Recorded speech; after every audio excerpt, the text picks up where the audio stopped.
Hello बच्चों, कैसे हैं आप सभी। मैं अभिषेक महाक स्वागत करता हूं आप सभी का आपके अपने यूट्यूब चैनल एस्पेक्ट विजन पे।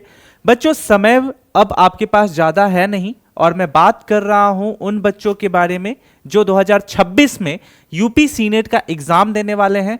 उनके पास गिन के अब 5 से 6 महीने बचे हुए हैं और इस 6 महीने को किस तरीके से आपको यूटिलाइज करना है कि आपके लिए जो एग्जाम है वो आपके फेवर में हो जाए, उसी सब चीज़ों पे आज हम चर्चा करने वाले हैं। तो चलिए सीधे टू द पॉइंट बात करते हैं। अपने साथ एक कॉपी और पेन जरूर रखिएगा ताकि कुछ ऐसे इंपॉर्टेंट पॉइंट्स आपको अच्छे लगे उसको नोट डाउन कीजिएगा और अपने स्टडी के दौरान जो है उसको इंप्लीमेंट जरूर कीजिएगा। सो चलिए सबसे पहले हम आपको इस चीज के बारे में बताते हैं कि किस तरीके से आपको इस एग्जाम को टैकल करना है। बच्चे, सबसे पहले मैं बता दूं कि यूपी सीनेट का जो एग्जाम होता है आपको इसके बारे में आइडिया होगा अगर आप इसकी तैयारी कर रहे हैं तो। यूपी सीनेट जनरली एक एग्जाम है जो हर साल उत्तर प्रदेश में कंडक्ट कराया जाता है।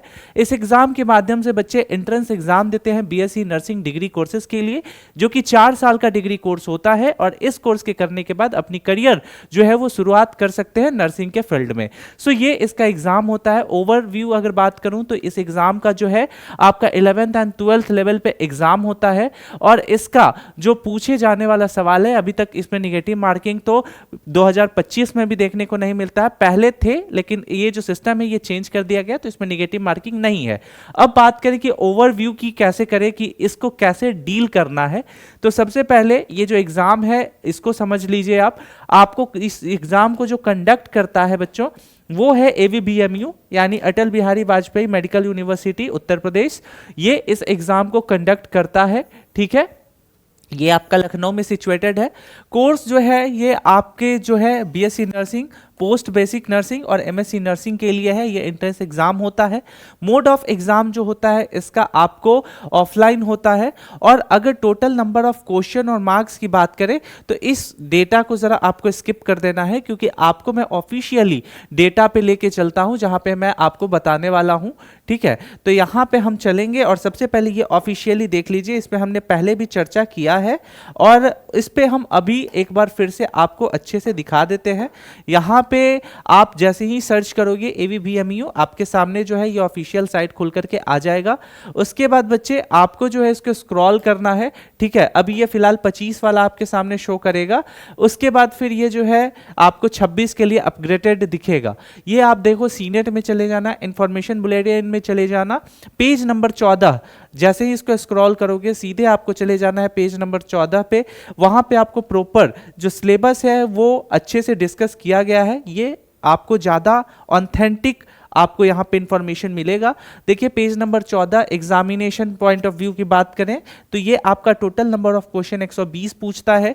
अगर सब्जेक्ट की बात करें तो यहाँ पे nursing aptitude, physics, chemistry, bio और इंग्लिश से पूछे जाते हैं, जो कि क्लास 12th लेवल का प्रश्न यहाँ से आता है। और सारे का जो मतलब कितना संख्या क्वेश्चन आता है हर एक सब्जेक्ट से, तो सारे का वेटेज जो होता है वो 20% होता है। यानी टोटल आपका 120 होता है जिसमें निगेटिव मार्क नहीं होता। और सही अगर आप कर देते हो तो आपको प्रति सही उत्तर के लिए 1 अंक, वही गलत उत्तर के लिए कोई भी दंड या फिर निगेटिव मार्किंग नहीं मिलते हैं, ठीक है।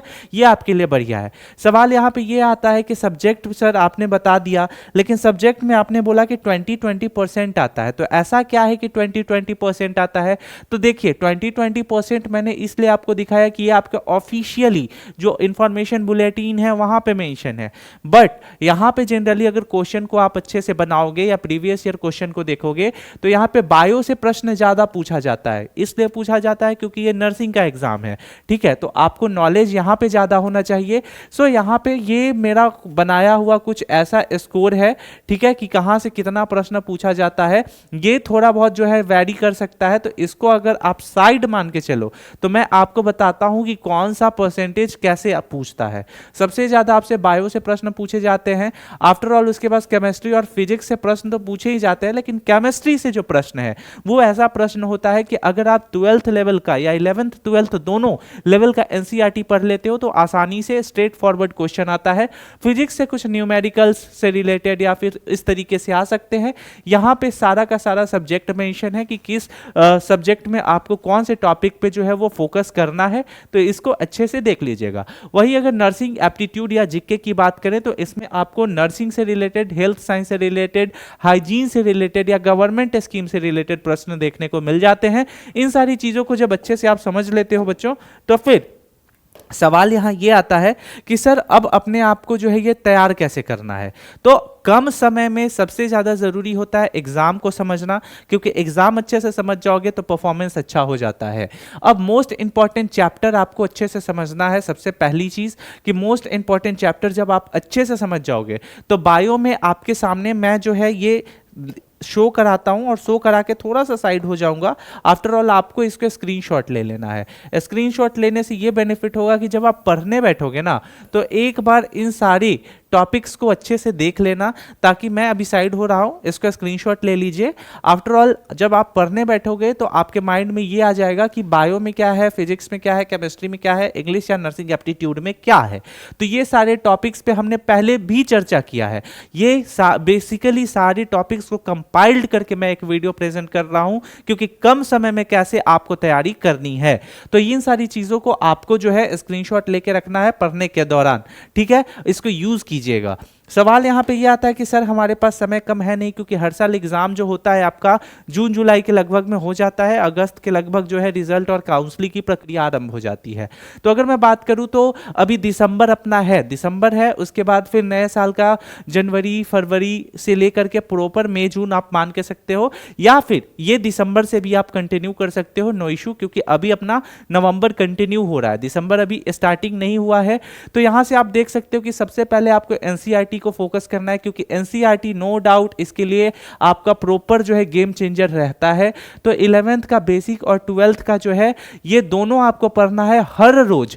मैं ये नहीं कह रहा कि पूरा किताब पढ़ जाओ, आपको सबसे पहले एनसीईआरटी का हर रोज जो है वो 2 चैप्टर पढ़ो, एटलीस्ट 2 चैप्टर पढ़ो, एक सुबह पढ़ लो, एक शाम को पढ़ लो, आराम से समझ में आ जाएगा।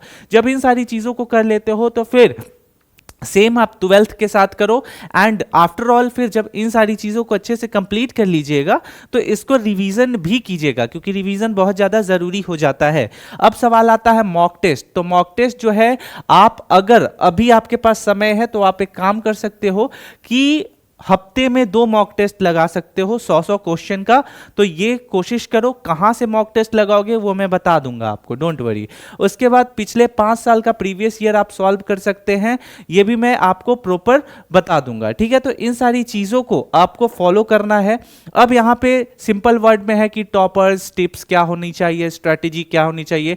तो बच्चे टॉपर्स टिप्स या स्ट्रैटेजी आपके लिए बेनिफिट नहीं होगा, वो किसी के लिए नहीं है। बेसिकली हमारे बोलचाल के लैंग्वेज में उसको प्रवचन बोलते हैं। तो प्रवचन कभी भी किसी के लिए फायदा नहीं करता। इंसान जब तक अपने अंदर खुद उसके अंदर वो चीज नहीं आती कि हाँ मुझे वो करना है, तब आप जब तक वो नहीं अंदर से फील करोगे ना, वो नहीं कर सकते हो। बस मैं आपको ये चीज बता रहा हूं कि आप एनसीईआरटी को सिंपल देखिए, ठीक है। ये एक बाइबल की तरह है, वही बहुत ज्यादा आप अपने समय को मैनेज कीजिए। तो ये सब बचपन से आप लोग सुनते आ रहे हैं, आई नो वेरी वेल।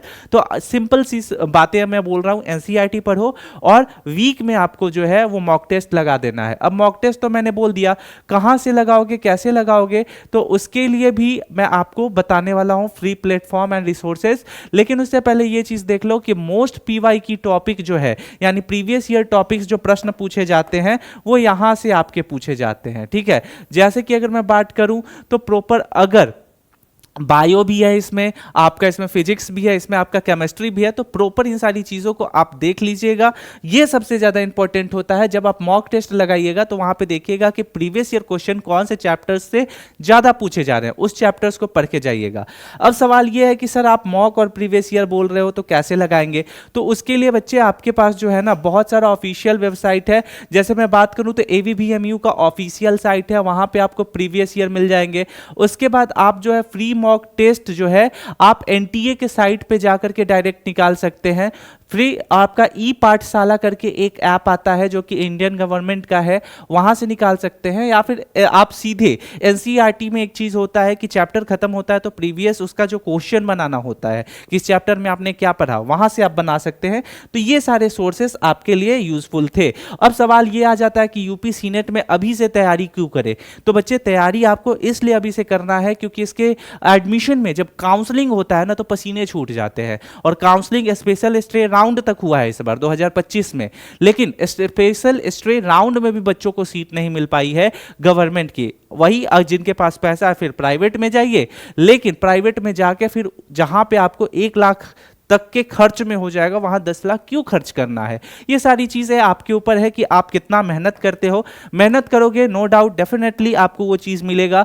बच्चे ये हमारा व्हाट्सएप ग्रुप है, इसका लिंक डिस्क्रिप्शन के साथ साथ कमेंट सेक्शन में पिन कर दिया गया है, आप आसानी से इससे जुड़ सकते हैं ताकि मोर इसी तरीके का इंफॉर्मेशन आपको और सही समय पर मिलते रहे। आई होप कि ये वीडियो आपके लिए बहुत ज्यादा यूजफुल होगा, मोटिवेटिव होगा। कमेंट सेक्शन में जरूर बताइएगा कि हमारी इस वीडियो को आप कहां से देख रहे हैं। मिलते हैं अगले वीडियो में, तब तक के लिए स्टे सेफ, टेक केयर, जय हिंद।